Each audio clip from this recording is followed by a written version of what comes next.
Welcome to Game Time Live. Chris Miles here with the shooter and the coach. We always got to, what do? We leave it. There you go. I thought that was me, the shooter. No? You can shoot right back in the day. I couldn't. No. You know how to coach the shooters. I couldn't. I could defend, though. Yes, you could. As we've had a number of incredible performances already this Sunday, a monster double-double, a double overtime game, and two 40-point scorers. And we're not even counting the bearded one in that equation yet. Bradley Beal and Kawhi Leonard, those two guys who we're talking about having a great Sunday afternoon. Well, it's fun to see when one player, takes over. I'm talking about Bradley Beal because, John Wall's being down.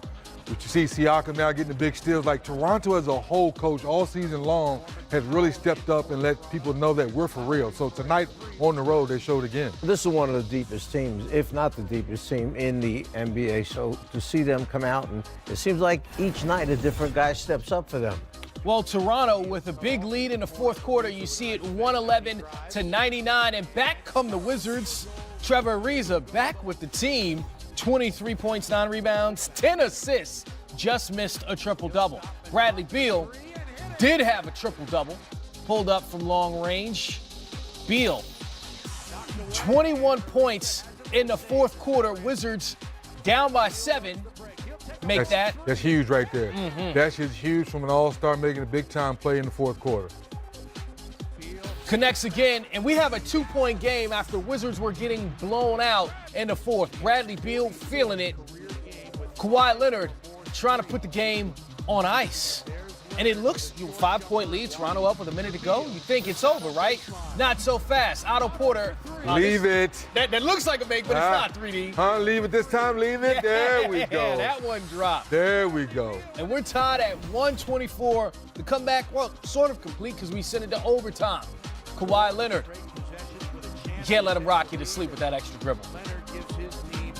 41 points for Kawhi, 11 rebounds, 5 assists. Bradley Beal again, tying the game up at 131. Putting the ball on the floor, attacking the defense, Bradley Beal there in the overtime.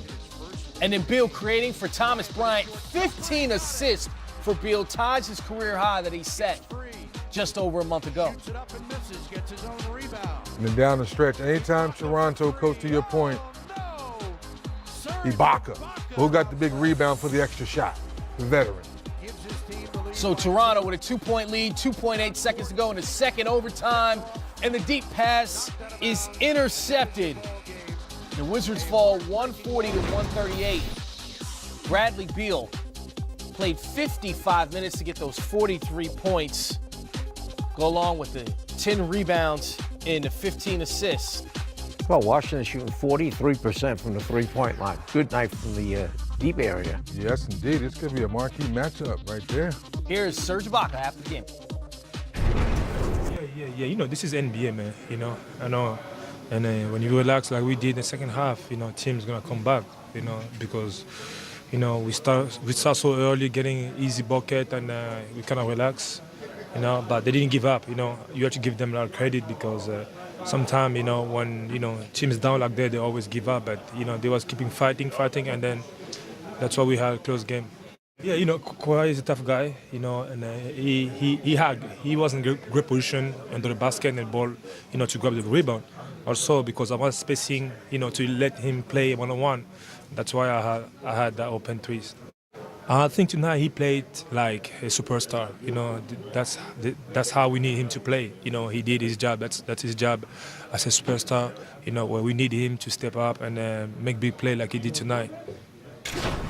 Wasn't one of the complaints with Washington that they didn't share the basketball, they didn't move the basketball, and suddenly 36 assists in a game tonight for the Wizards. That's a special number. Yeah, they've been averaging over 30 assists in the game since John Wall has been out. But, Bradley Beal, a big part of that. This is the second time in the last month we've seen him get 15 assists. There's one thing for him to have a 40-point triple overtime game against the Phoenix Suns. It's another thing for him to do it, 3D, against a team like the Raptors with the Wizards down in the fourth quarter. Are the Wizards restoring your faith that they could actually be a playoff team this year? When you see a game like this, I know there's no moral victories, but to see how they fought against the team with the most wins in the NBA. If you're a Wizards fan, Chris, to your question, you saw some fight tonight you hadn't seen in a while. And also to Coach's point with the 36 assists, it kind of feeds off with last year's, moniker where it's coach. When every time John Wall wasn't playing, they said more, we all eat more. Well, 36 assists proves that we all eat. So the question is now, Chris, can you bring this fight you showed us tonight all the way up to the All-Star break to your question, kind of believe that maybe we can fight for a spot? And that's the thing for me, Coach, that don't let this be a one-game stand where you get down by 25 points, your local crowd starts booing you first, and then you get back in the ball again, you find some energy, and then you make a game of it in double overtime. Hasn't it seemed like Washington's had a horrendous season up to this point?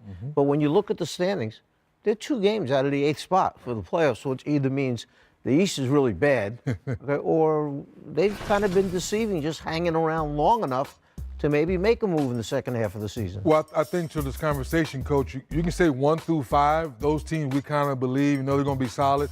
Maybe before Dragic went down for the Heat, you probably would give them a little more, solid playoff push. But 6 down to 10, it's been fluctuating all season long, to your point. So now John Wall goes down, and then they start playing better basketball. But wait a minute, he's your franchise player. So now, from being up in D.C., a lot of the conversation is, well, wait a minute, John Wall's done for the season. This team is playing better. Now, do we make a move for the trade deadline and maybe shore up our front line and make our rebound a little bit better and maybe hold on to that 8th spot? Well, who's the move? That's what I'm saying. Who would the move be? I don't know. Because somebody's got an awful big contract there. I mean, like really big contract. I mean, really big. Yeah, really big. I believe you're talking about John Wall. Who? No. Well, What? yeah. Well, let's focus on the team with the most wins in the NBA right now. The Toronto Raptors, seeing how they were able to, again, we talked about the Wizards fighting. The Raptors could have easily been like, okay, this is a game where they have the energy, they take the win. Raptors continue to lead the league in wins. Their only loss since the start of the new year against the San Antonio Spurs. We know that was an emotional game for them with Kawhi Leonard going back down there. When you look at this Toronto team, do you see them as being the favorites coming out of the East to go to the NBA Finals? Not just winning the regular season, but going to the Finals. Well, Toronto, along with Milwaukee right now, are the 2 best teams in the Eastern Conference. And let's face it, everybody was expecting Boston to come out and have a sensational beginning of the season, beginning of the regular season. But unfortunately, this is not the same Boston team that finished up at the end of last year. You have 2 guys that came back that weren't there at the end, Kyrie and Hayward, and the chemistry and the same fire isn't there right now that was there at the end of last season during the playoffs, during that great matchup against the Cavaliers. So, the question is why. Sometimes chemistry is hard to attain. It takes time for everybody to fit and want the same thing. And with that being said, that's why I would say Toronto yesterday because of that chemistry. Because everyone wondered when you bring in Kawhi Leonard, how are we going to keep this young man happy? Not playing back-to-back. So I think Nick Nurse, along with Masai Ujiri, is doing all the right things and pulling all the right buttons to keep this chemistry on the right page. So now you look at Siakam, all those Van Vliets of the world, they've all improved over the year. Now that's what makes that bench deeper. C.J. Miles still hadn't shot the ball particularly well. We know how he can stretch the defense. So they're deep enough, Coach, and they still have Danny Green and Kawhi Leonard, who were what? Championship tested.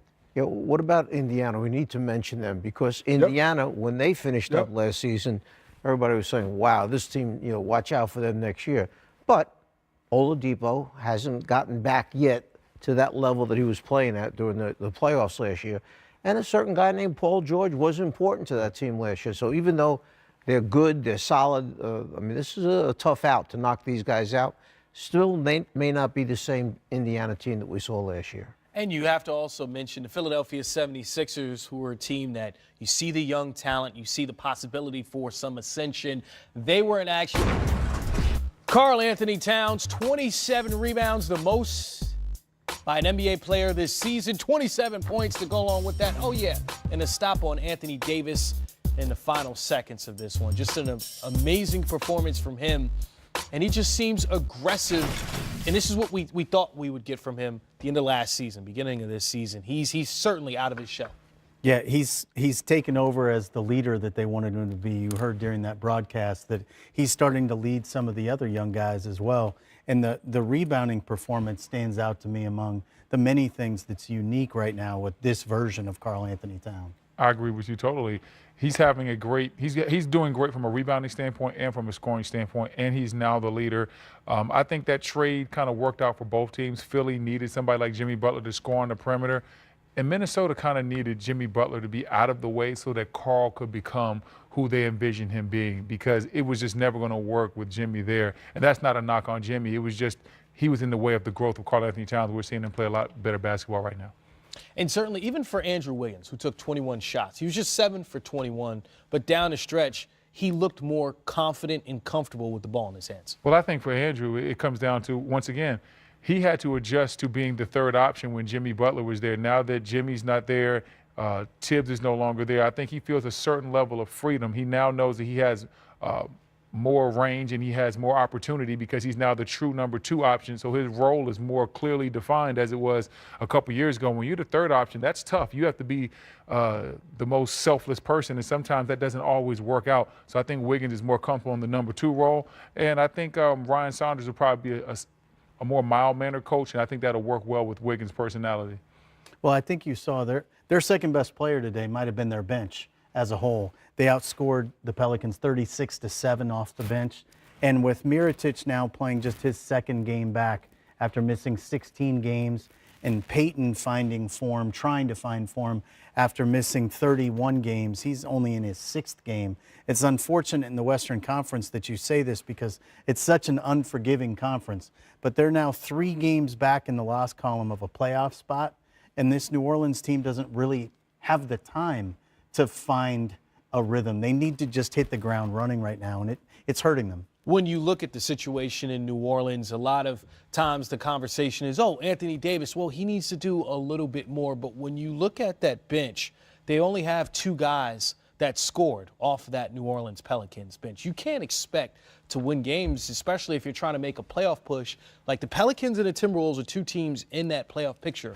But if you're not getting bench production, that's going to be tough, right? Yeah, how many people scored off the bench? 2. And they got 13 points total. It was 9 from Mirotic and 4 from Darius Miller. I'm sorry, 3 players. Frank Jackson also with 4. Wow. Yeah, so 3 players. It's going to be really hard to score with that level of bench production because you sometimes need a little bit of pop off your bench, just something that can give your starters a little bit of a blow, or when you go to your bench can lift your team up. When your bench is struggling like that, that's not a good sign. Well, what you really see that they lack, Anthony Davis had 5 fouls late in this game, and there was a situation where it's a 3-point game. Karl Anthony Towns gets the ball on the left wing and just rips and goes right by Mirotic. Well, that needs to be Anthony Davis guarding him, but he's got 5 fouls. They don't have another defensive big that they can put into a game to do anything to stem the tide against a guy like Karl Anthony Towns. They just don't have the depth of size right now for a lot of different reasons, and it showed tonight again. Yeah, that's certainly an issue that New Orleans clearly has. And then flipping back over to Minnesota and looking where they're headed, Ryan Saunders now 2-1 as the head coach there. That's a situation where this time last week it was like, okay, they made a change. It seems as if this team, win or lose, they're headed in the right direction as far as where their mindset is. Well, I think sometimes it's about, is everybody on the same page? And fair or foul, I don't think a lot of the younger players were on the same page with Coach Tibbs. And so if you realize that and your management going forward, then you have to get somebody in there that relates to those younger guys, can convey the message that you want conveyed from upper management standpoint, and then we can move forward with that plan. And I think Ryan Saunders fits that mold. And you can tell they're buying into it. Yes, certainly great to see Karl Anthony Towns, Anthony Davis go at it.